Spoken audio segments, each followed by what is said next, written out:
Right, greetings all. Hope this finds you well as always, and it's time for our latest update from the machine shop, where we're up to and what we're on with. Okay, first of all, I mentioned last week that Bob Fussy wanted some new nuts, and Brian, my regular volunteer, is well on with starting to machine them.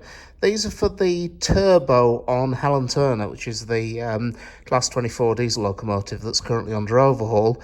And Brian, as my regular volunteer, is currently on with... Last week he milled some lumps of EN16 to hexagon size, and then this week he's on with busily taking said lump of EN16, turning the parallel section, passing it to length, and then all he's got to do is then just drill and tap them as per the drawing, which Bob has very kindly provided there. And Brian's got another lump set in the Harrison, which he's busily on with, I think ready to part to length by the look of it. So that's all going to plan. We've been having a bit of a reorganise as well. My apprentice, Mark Redman, smashing lad Mark, he's doing very well.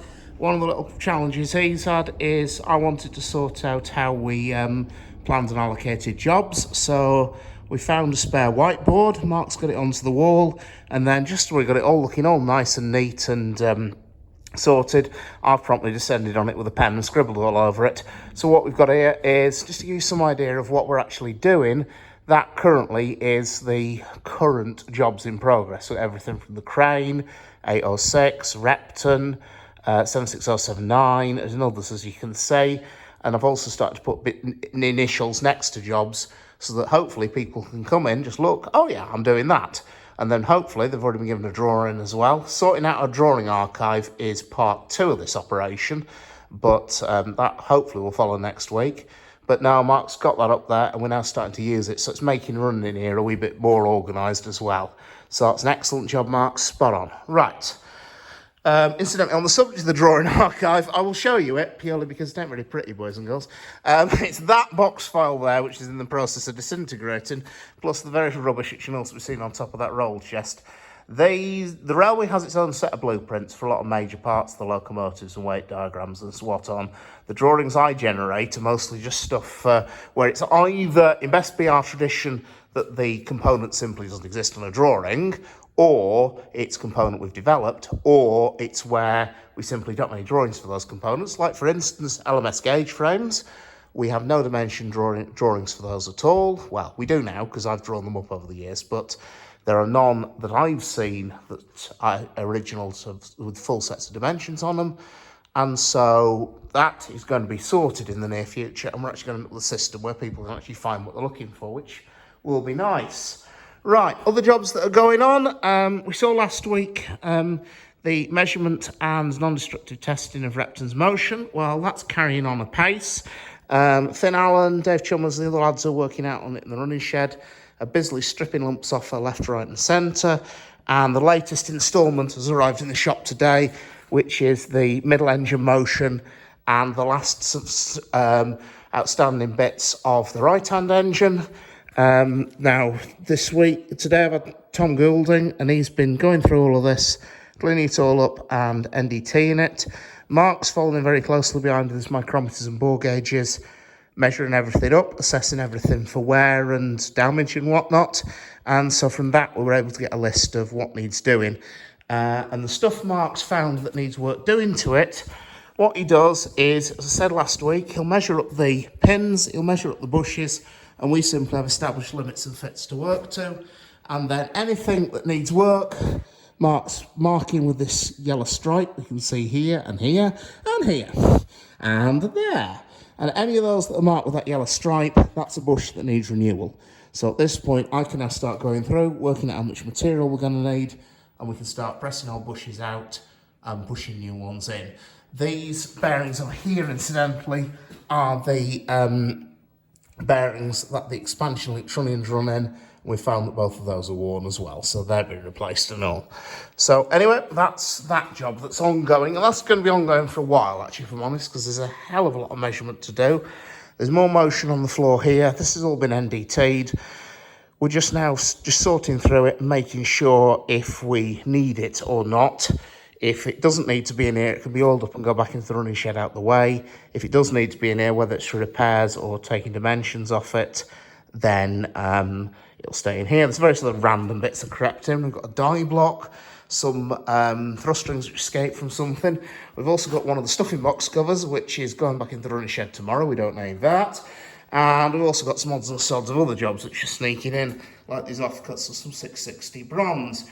These offcuts are from what I've been on with today in the big Mustang lathe. What I'm doing is I'm making the blanks for making a new set of piston packings. Now what I've been doing is basically starting with a very large lump of 660 bronze, turn it to 5 inches outside diameter, put a 2 5/8 hole up the middle with said very large drill bit, which I've had several people come in today and said, "Oh, are you piloting that?" And I said, "Yes, I am piloting that." So they've sort of relieved and gone, "Oh, what with?" And I said, 13/16 drill bit. And they've sort of looked at me sideways and run off rather swiftly. This is actually the first time I've used the Mustang for a job like this. And I've got to say, it's an absolute pleasure to drive. It's so rigid and heavy compared to other machines I've driven. I've never actually driven... I'm not used to the larger machines. I'm used to something about the size of the Harrison, so I'm having to seriously ramp up my ideas for what a heavy cut is. It's when you say, "Oh yes, 50 thou, that's a heavy cut," and you put 50 thou at this, and it sort of laughs at you, and you double it to 100 thou, and it still laughs at you, and you wind it up to 150 thou, and it's still plowing away quite merrily. So at that point, you sort of think, okay, never mind. You're just going to have to scale your expectations up a bit, boy. So what we've got here, as I said, the bits for the piston packings. Now, Repton has 3 sets of piston packings because there's 3 engines, and to make sure they don't get mixed up, we've got them each set stored separately in these limb bins here. Now, what I'm making is these blanks, these rings here. Now, that will become a piston packing. Well, it becomes something that looks a bit more like this. Hopefully a bit cleaner. This is minging. Now, these piston packings are actually made of 2 pieces.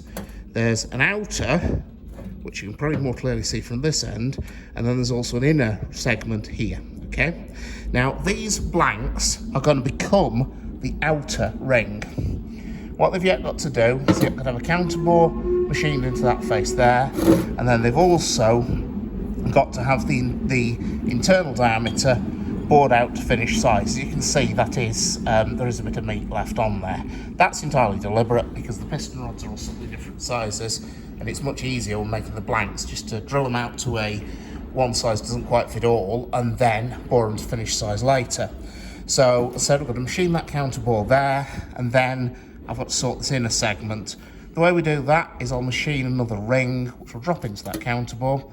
You then stick it all together temporarily with super glue, believe it or not.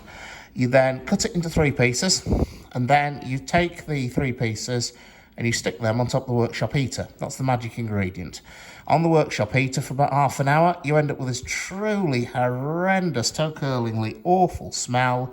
But what does then happen is the super glue disintegrates, and so what you can then do is take those glued pieces apart, reassemble them, but staggering the inner ring like this one is here, and then securing with 2 rivets. And so what you eventually end up with, as I said, is one of these, which is a Southern Railway style piston packing, okay? This sits onto the piston rod. The piston rod goes in the middle here. There's 3 of these stacked one on top of the other. Each one is held tight onto the piston rod by a garter spring that goes around the outside of the packing. And the idea is that these give a steam-tight seal around the piston rod so that when steam is admitted to the rear of the piston, because remember, it's a double-acting piston, when steam is admitted to the rear of the piston, it doesn't spray out where the piston rod exits the cylinder block through the rear cover. Now, this is a Southern Railway style. We also at some stage have to make some of these, which is the LMS or British Railways style. They're sort of horses for courses here. These are a 2-part design versus the 3-part. The 2-part design is more difficult to machine, but it's much more easy to repair and service. The 3-part is easier to machine and make, but it's a swine to repair when it's in service. So you pay your money, you take your choice. But anyway, we'll do the ones for Repton first, because they're most urgently in need of repair. And then as soon as we've got them finished, we're going to set up a bit of a production line setup. This is coming from the man who says we don't do production work. We are going to have to start producing these as well. So that's going to be the next job. We're probably going to start with a blank, something like that. Then cut out the smaller segment. So you'll end up with something that looks a bit like a sort of proto horseshoe there. machine this shape here, and then machine another segment which will drop into there. So that's the idea anyway, and we'll start making those at some point in the not-too-distant future. So anyway, folks, that's where we're at, and that's where we're up to. I hope you found it educational, informative as always. We're still very much at it. We're still pretty busy, and certainly work's still going on. So anyway, take care, folks. I'll see you around.